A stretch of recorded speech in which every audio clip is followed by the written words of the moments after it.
morning or afternoon, whenever you are watching this video, or even middle of the day. Welcome to this week 6 lecture, going over some of the things about persuasion this week. As we'll see throughout your life, that people are persuaded to do things, and it's really no-brainer, as there's persuasion all over the place.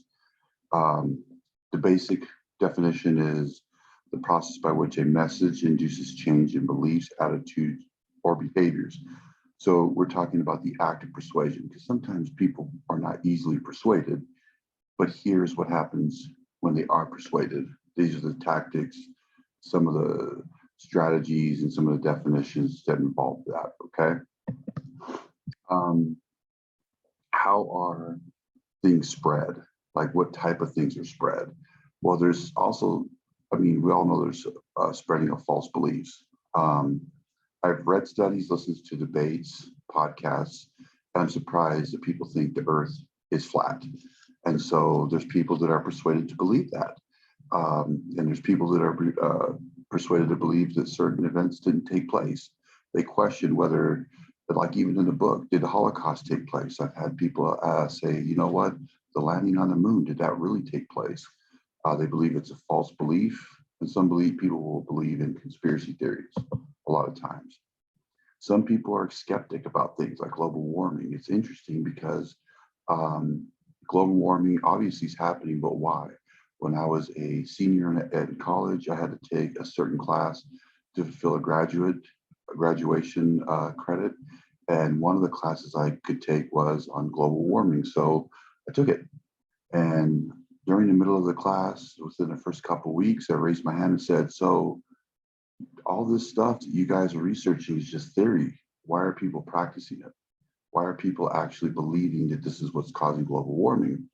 Couldn't give an answer. So this is where people need to really learn what the difference between theory and fact is. And we talked about that in the previous week. So some people are skeptic over global warming. One of my professors and mentors back in the day actually gave me this quote. They actually said this in class, that the media creates reality, does not report reality. I vehemently agree with this. I will tell you that I love the church's stance on not taking a political side, because I don't believe in politics in terms of joining a group, and more so after studying social psychology. So I believe that the media will paint a picture to get people pumped up, full of fear, make them feel good, and full of contention a lot of the times. It's very negative. And so you're going to ask probably, well, how do you keep up with events? I'll talk about that in a second. There's two types of persuasion. Okay, there's two paths you're going to be learning about this week. Central route is the first one. Now, central route's pretty simple. It's basically a person's going to think about the argument, they're going to brainstorm the argument, they're going to make a conscious decision, and most likely be persuaded. Not all the time, but most likely. Okay, so they're really analyzing the facts or information given to them. It doesn't have to be facts, just information given to them to understand if it's something they want to change their mind on.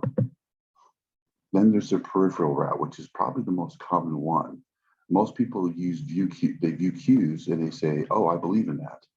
There's an automatic response without even much thought, because they believe, because they're a part of a group or a party or an affiliation, or their viewpoint is they see someone attractive, someone who looks good, someone who looks like they know what they're doing, and they automatically believe without any part of using some central route.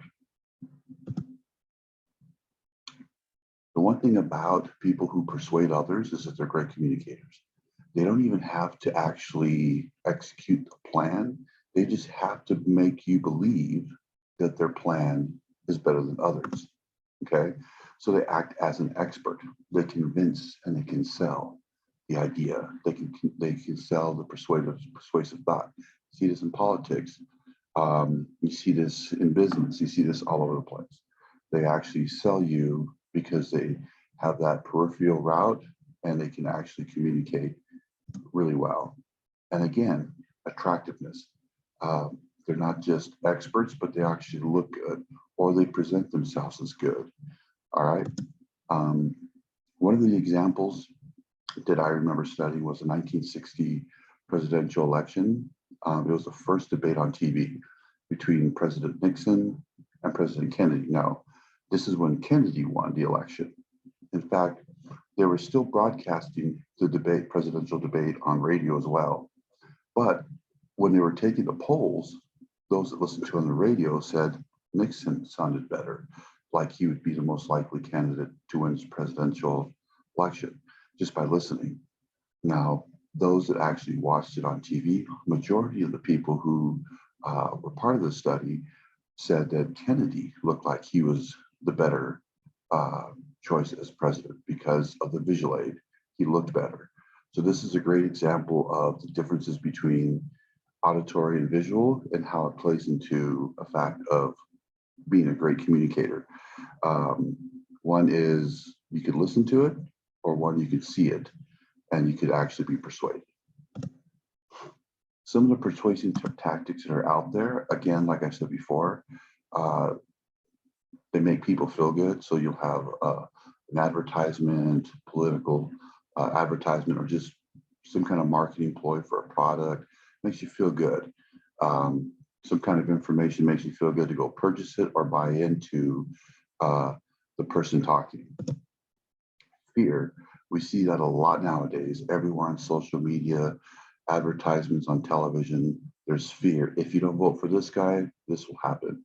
You know, if you don't, you know, in order for you to get in shape and gain muscle, you need to do this or you won't. And so there's always this fear tactic that gets into our minds and it can kind of convince us and persuade us to either buy or follow. One of the strategies, one of the tactics used is called foot in the door phenomenon. And it's interesting because it's a strategy to reel people in. It's like you get somebody to do something small so that you can build up to do larger favors, or believe in a bigger cause. Negatively, we kind of see that. Like one of the things from a negative perspective as a convert, I remember 2 missionaries told me that Satan is very smart. He'll tell you 10 little truths to lead you to one big lie. And that's exactly one of the first things I thought of was the foot in the door phenomenon. But there's also a positive side to it too. I don't want to go too negative or extreme negative, but you can actually have a situation where smaller doses of our smaller favors being later used as a large one because the person feels compelled to. The low ball technique's actually a part of that persuasion of the foot in the door. As you hook them in with this initial request, and then as you keep asking favors, it empties up. So remember, low ball is actually part of the foot in the door strategy or tactic. And so this technique could be like you reel them in. 1 week, you may ask your friend for $5. And then next week on the same day, you ask for $7, $8. And then all of a sudden you built up to $100. You keep anteing it up. So you've reeled them in into feeling like they feel compelled and be persuaded to give you money. Attitude inoculations, pretty interesting because as you see right next to it, I have immunized. There's a lot of things going around with immunization. So it's kind of funny that this one actually has been brought up this week. It's no different. Like if you're getting given a regular flu shot, you're given a dose of the flu so that later on, if you're exposed to the flu, you're immune to it. Same thing with this strategy. Your exposure to weaker attacks so that later on, you're immune to stronger attacks. Okay. So examples are like smoking, drinking, or following anything negatively. You know, there's the campaigns like your parents telling you, you know, smoking's bad. It can give you lung cancer, lead to heart disease. Drinking can lead to liver, kidney problems, alcoholism. You kind of getting in these weaker attacks, and then later on, when you're presented by alcohol or cigarettes, you're like, whoa, nope, I'm already persuaded to avoid this. So you've already been inoculated throughout your life. The 2 types of information information that people actually recall when they're persuaded is primacy versus recency. So it's pretty simple. Primacy is information presented when it first is remembered. So I took this quote from a conference talk and I highlighted the part. So if, let's say, if you would read this quote, if you followed under the primacy mentality of remembering, you would actually remember that first sentence right there, most likely, because it was the first thing you read. So that's what primacy is. Recency means information is presented last. That's what you remember. So it's the last thing you heard. So here's the same quote from the conference talk. If you read this, the thing that you would remember most would be that last sentence about people could not be happier. And so, excuse me, that's the difference between primacy and recency. And of course, we're going to get into this talk about media influence. This is big. As we all know, media influences everything. Social media, you have television ads, people believe, political talk shows, all the different things out there they believe. And it's done by a two-step flow of communication, all right? And that involves an opinion leader. So these opinion leaders come up and they persuade people by how they talk, how they look, and what kind of message they influence the crowd on. So they're big-time influencers on the crowd and the population in general.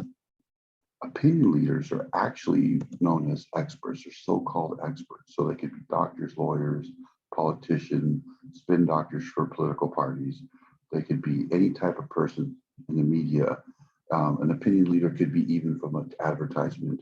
Like if you're looking at the Bowflex and you see Arnold Schwarzenegger working out using the Bowflex, you're going to be persuaded to buy a Bowflex for your house so you can work out because you want to look like Arnold Schwarzenegger. They're the so-called expert, which he is an expert, but he may not necessarily be an expert on Bowflex. So the question begs, what's the most common type of influence of persuasion? Everyone's probably going to say media, usually when I say media, or some kind of like listening device that they listen to, like podcasts, but actually face-to-face, people that you talk to every day are going to be your greatest influences, because if you go back to previous weeks and in future weeks, you're going to see how much we're influenced by groups so that we can feel accepted. That's pretty much why face-to-face is probably the most common influence. My personal take on everything is I don't watch the media. I don't pick a side per se. That's why I don't have social media. I don't have Facebook, Instagram. I don't like looking at the news. And ever since then, I have less contention in my life. And I don't care to listen to anything that's negative, basically. I avoid it just like I would avoid watching certain movies or listening to certain music that has a lot of swearing. I equate the two. That's just my personal take on it. So a lot of people would say, well, Brother Salcido, you're not informed. How are you properly informed? Well, in my view, I think people are misinformed. So if you're not informed or misinformed, how could you be properly informed? Well, for me, I believe that it lies in the scriptures. In 3rd Nephi 17:3, the Lord is saying, this is when Jesus came and appeared into the Nephites, and he's standing among them. They see him, they can touch him, they can see his presence, they can actually hear his words. But even after all that, he tells the Nephites at that time and the Lamanites to go into your homes and to ponder upon the things which I've said, and ask the Father in my name that ye may understand them. And basically, and not even just basically, but in full, the Savior is letting them know and teaching them how to use the third Godhead, the Holy Ghost. The Holy Ghost teaches all things. And so even though Christ is there, 1/3 of the Godhead's there, he still wants the people to use the Spirit to guide them.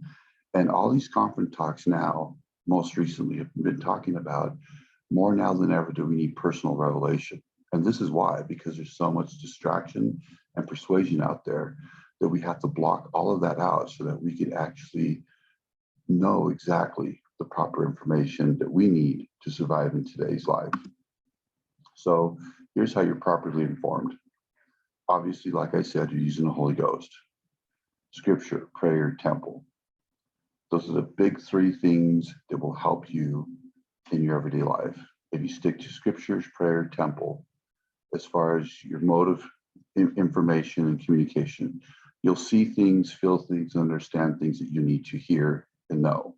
And trust me, I can testify of that because that's something that I've actually implemented. I'm not perfect at it. I'm not going to sit here and say that I can just boom, wake up one day and know exactly what to do.